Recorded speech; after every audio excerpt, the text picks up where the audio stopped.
అన్నారు కదా, నేను కిచెన్ క్వీన్ ని అన్నారు. సో కిచెన్ క్వీన్ అని చెప్పను కానీ చక్కగా శుచిగా శుభ్రంగా రుచిగా వండి పెడతాను మా ఆయనకి. ఓకే. వంట మాత్రం నేనే చేస్తాను, ఇంట్లో అన్ని నేనే చేసుకుంటాను. మా వారి హెల్ప్ తీసుకుంటాను, ఆయన హెల్ప్ చేస్తారు నాకు. సార్ పేరెంట్ మా సుబ్బారావు గారు. సుబ్బారావు నా పేరులో ఉన్న సుబ్బారావు గారు ఆయన. నా జీవితంలోను పేరులోను ఉన్న సుబ్బారావు గారు ఆయన. ఆయనే మీ లైఫ్ అచీవ్మెంట్ లో ఒక భాగం కూడాను. అంతే అంతే. నేను ఈ రోజు ఇలా ఉన్నానంటే ఆయనే. అందుకే చెప్తా, ఏమండి సారు ఓ సుబ్బారావు గారు, అన్ని సిద్ధం చేశాను, దోసకాయ పప్పు చేశాను, రండి రండి రండి రండి రండి రండి తిందురు గాని హో.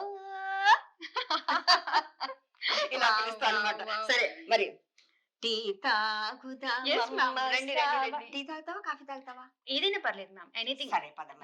వంట చేద్దాం పదవమ్మో, వంటగది చూడు శ్రవణమ్మో. సింపుల్ గా ఉంటుంది అంతే. అంటే మేడం ఇప్పుడు జనరల్ గా స్వతహాగా ఇన్ని పాటలు పాడుతూ ఉంటారు.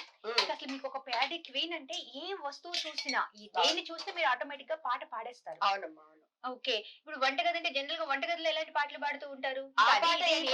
ఏం లేదు. నాకు అప్పుడు ఆ సమయానికి నాకు ఏది తోస్తే అది పాడుతుంటారు, పాడేస్తారు అనమాట. సపోజ్ టీ పెట్టా కదా, మరుగుతున్నది టీ అమ్మా, తాగమన్నది అరుణమ్మా, హాయిగాను సిప్పు చెయ్యి, నవ్వుతూ నువ్వు శ్రావణమ్మా, నవ్వుతూ నువ్వు శ్రావణమ్మా. అది అంటే అసలు అంతే, మీకు వర్డ్ టు వర్డ్ పదాన్ని మీరు పాట రూపంలోకి వెళ్ళిపోతారు. అంటే అది భగవంతుడు ఏంటో వరం ఇచ్చాడు నాకు. అవును మేడం, నాకు తెలియకుండా అది వచ్చేసింది. అందాల జుట్టుతోని తూనీగలాంటి కళ్ళతోని నవ్వుతూ నడుస్తుంది మా శ్రావణి. ఓకే. కొంచెం వాటర్ అందుకో, మరి పంచదార అవన్నీ వేయాలిగా. మనం పాడుకుంటే టీ అవ్వదు అక్కడ, మనం మధ్య మధ్యలో అక్కడ పట్టొచ్చు, అట్ లాస్ట్ లో పట్టొచ్చు. అట్ లాస్ట్ మంచి నీళ్ళు అనమాట, డైరెక్ట్ గా పట్టొచ్చు అనమాట. షుగర్ ఎక్కువ కావాలా తక్కువ కావాలి? Normal ma'am. చాలా నార్మల్. చాలా కొంచెం వాటర్ పై ఎక్కువ లైట్ గా చాలు చాలు. చిక్కగా తాగితే బాగుంటుంది కదా. టీ కాఫీ అంటే నాకు చాలా ఇష్టం. టీ అంటే టీ ఎక్కువ పెడుతుంటా అనమాట. ఇవాళ రేపు మాట్లాడితే ఫ్రీ బస్ అని చెప్పేసి హల్చల్ నడుస్తుంది. అవునవును.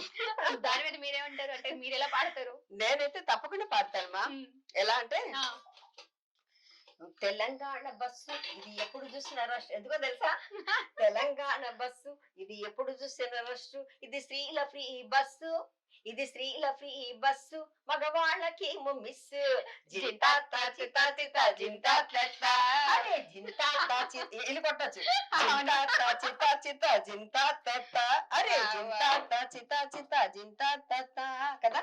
భలే. అంటే ఆ నిమిషం అప్పటికప్పుడు ఒక ఫ్లోని ఎలా మేడం, అంటే ఒక మనం ఫ్రీ బస్ అనగానే ఇలా మీరు పాడేస్తున్నారు కదా, అసలు అది ఎలా, అంటే మీకు ఆ థాట్ ఎలా వచ్చేస్తుంది? అంటే ఇంకా మనకి ఏదైనా ఒకటి చెప్పారనుకో, ప్యాడీ కానీ సూట్ కావు మనకి. అవును అవును.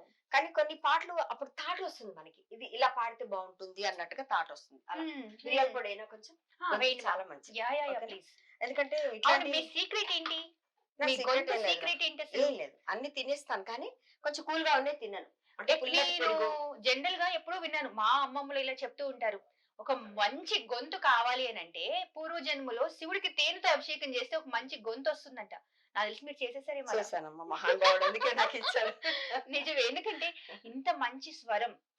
సబ్స్క్రైబ్ చేయండి. Please do subscribe to.